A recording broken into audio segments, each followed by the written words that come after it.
السلام علیکم ورحمۃ اللہ وبرکاتہ۔ نحمدہ و نصلی علی رسولہ الکریم۔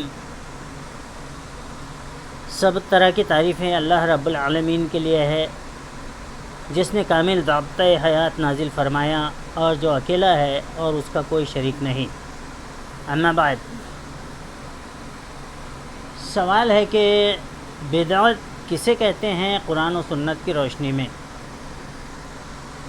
تو دین میں کسی نئی عبادت کا اضافہ کر لینا جو رسول اللہ صلی اللہ علیہ وسلم نے نہیں کی بدعت کہلاتا ہے۔ جیسے اذان سے پہلے صلاۃ و سلام پڑھنا بدعت ہے، کیونکہ رسول اللہ صلی اللہ علیہ وسلم نے ایسا نہیں کیا اور نہ ہی کرنے کا حکم دیا ہے۔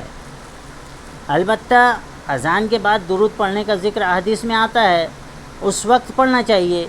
یعنی بدعت اپنی مرضی کے دین کو کہتے ہیں، حالانکہ دین اور عبادت وہ ہے جس کا حکم اللہ تعالیٰ نے قرآن مجید اور رسول اللہ صلی اللہ علیہ وسلم نے احادیث مبارکہ میں دیا ہے۔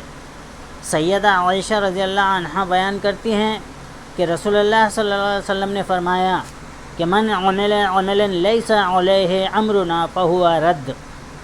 جس شخص نے ایسا کوئی عمل کیا جس کے بارے میں ہمارا حکم نہیں، وہ مردود اور باطل ہے۔ صحیح مسلم کی حدیث ہے۔ یعنی انسان کے اعمال کو دیکھا جائے گا، اگر وہ سنت رسول کے مطابق ہیں تو مقبول ہوں گے، اور اگر سنت رسول کے مخالف ہے تو وہ مردود ٹھہریں گے۔ بدعتی شخص کبیرہ گناہ کا مرتکب ہوتا ہے اور وہ روز قیامت رسول اللہ صلی اللہ علیہ وسلم کے ہاتھ سے حوض کوثر کا پانی پینے کے شرف سے بھی محروم رہے گا۔